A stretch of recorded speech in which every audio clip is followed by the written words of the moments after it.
James Ernest of the Growing Truth Radio Network here with the president of the ABA, James Hagler.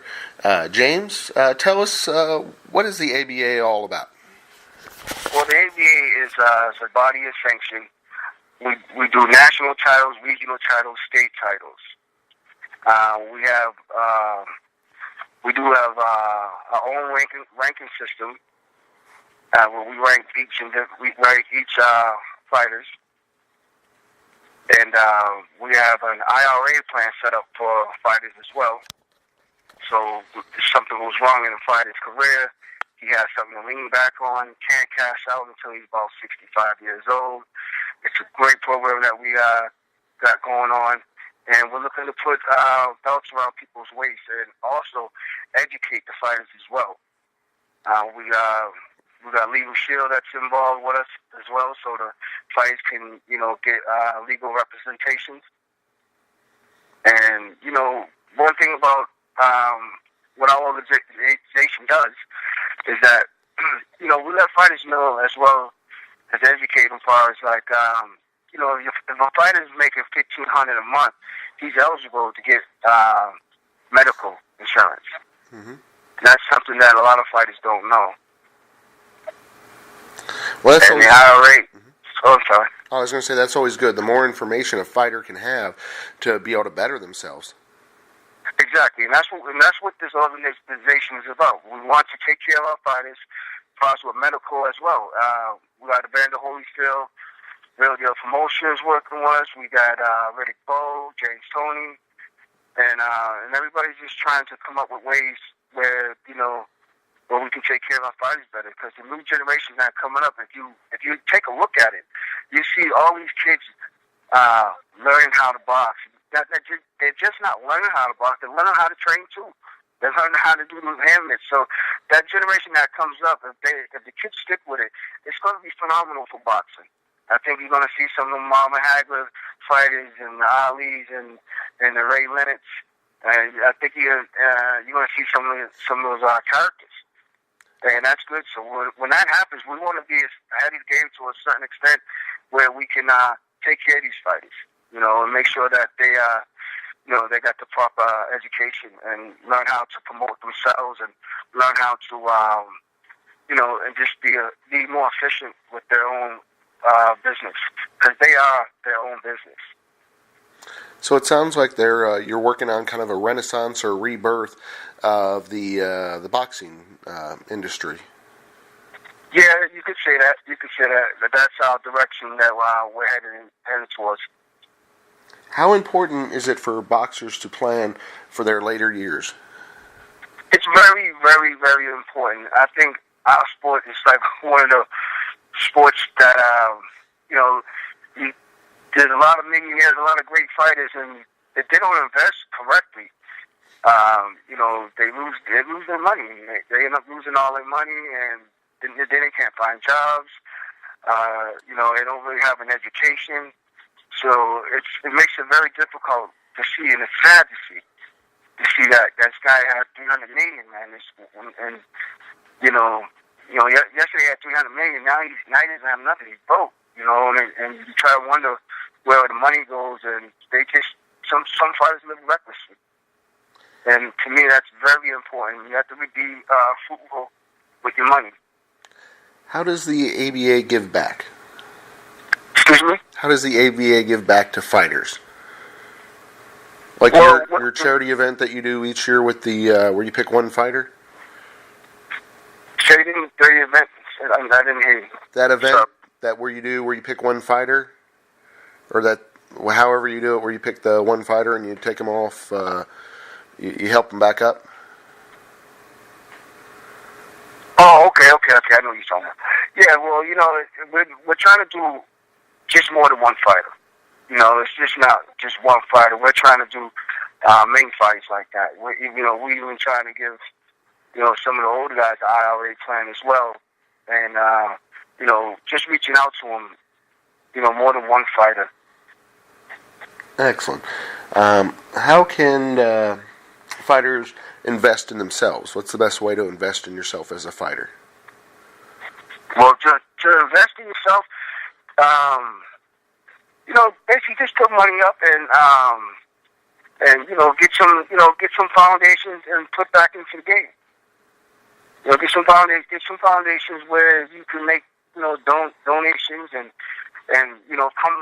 come around other kids and just be a part of the community.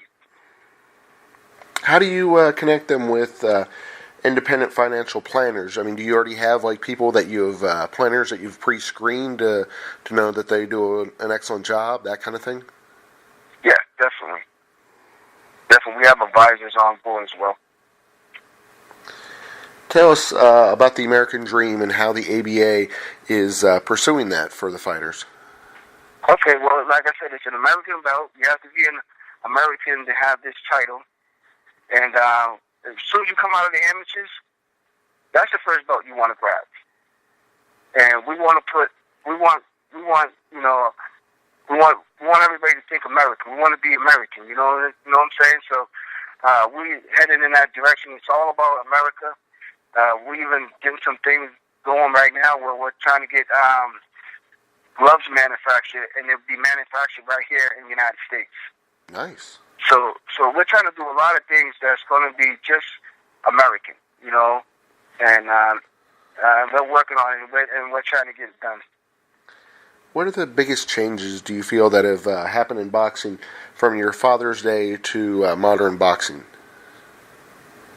Repeat that question. The biggest changes in boxing from your father's day when he was dominating to nowadays in boxing. What's the biggest changes that have happened in boxing? Okay, the biggest changes that happen is some of the fighters are fighting a little different. Some fighters are fighting a little different. As far as that's concerned, compared today to the old days, the money is different. The money is different, and the fighters don't really promote themselves.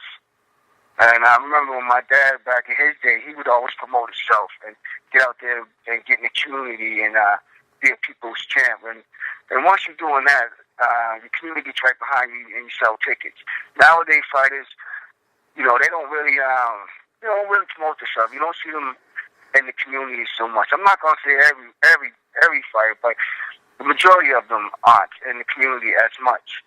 And they don't get paid as much. They want to get paid the big dollars, but when you come to the negotiation table, and if you can't sell tickets, then you got to take what they're going to offer you, actually. And it might not be to what you want, but if you get out there and you promote yourself, and people know about you, then it's that's a whole different ball game. Mm-hmm. And then you have overseas fighters coming around a lot more now, and their title holders is actually, and that's what we're trying to keep. We're trying to keep that. I remember back in the day, that the heavyweight championship belt always stayed in the United States. Now it's all over the place. So that's a big change from then and now. So tell us about the 5 different belts that the fighters have the opportunity to pursue. When you say, be more specific when you say belts, I mean... Yeah, from your organization, what belts can they win? From my organization? Yeah. Okay. I didn't know if you were talking about WBC. I didn't know... Oh, no, your belts, yeah. that's why I said just be more specific. Well, we have a... Like I said, we have a state belt, we have a regional belt, and we have a national belt. And then we got this belt, we call it the Rocky belt, and that belt is like for an 8-man tournament type of deal. And then we have a pink belt for the females. Nice. When's the next big tournaments coming up? Well, I'm doing some work in Vegas. Actually, as we speak right now, and it's still on a hush-hush, but we will, I think sometime in February we'll start announcing some dates, and we're going to have some title fights on that card as well. And for some that's coming up most recently, we're waiting to hear the go-ahead on this as well, is that we're putting a card together called Somebody Old Has to Go. It's an undefeated card. It hasn't never been done before, and we're trying to do this by February 14th. So if we can go work on this sometime this week, and I'm very excited about it if it happens. If the promoter can't really get it off the ground and it doesn't happen, we're going to do that same card in Vegas. Okay, yeah. And then everybody, and then we'll have title fights. We'll have title fights all the time. And we are working with a guy out there in Ohio, Columbus, Ohio. His name is Lonnie, and Lonnie's going to do a couple of things as well. So it's going to be great to meet up with him once I'm there and talk and see how we can set some shows up. And I will be in the Ohio area promoting different fights and getting our belts on people's waist. Sounds great. Definitely the Grueling Truth is a big fan of boxing. Anything, any events that you're going to be having, definitely feel free, email us or forward us information about that so we can get the good word out there and help you promote those events, especially in the Ohio area. Yeah. Yeah, for sure. Definitely. Yeah, because we definitely support that 100%. That was amazing last year when Ohio was lucky enough to have that couple world title fights with the with Patterson. I think it was Patterson that fought for a world title here, and Broner. Oh, okay, yeah. That was a really nice one at Cintas Center. So yeah, anytime we can get some nice big events, like that, going here in the tri-state area, we're definitely all about that. So if fans are wanting to learn more about the ABA, what websites, what social media would you recommend them check out? Well, you can go to we have a Facebook page as well, ABA, and we have a website. It's ababoxing.us.com. You can check our website there, and like I said, we're on sometimes we're on Twitter, Instagram, just about all the social media that's out there. Excellent. You can follow up, check out some of the things that we're doing and things that are coming in the future. And another thing that we are working with, I want to let people know too, is that we're working on a scholarship fund.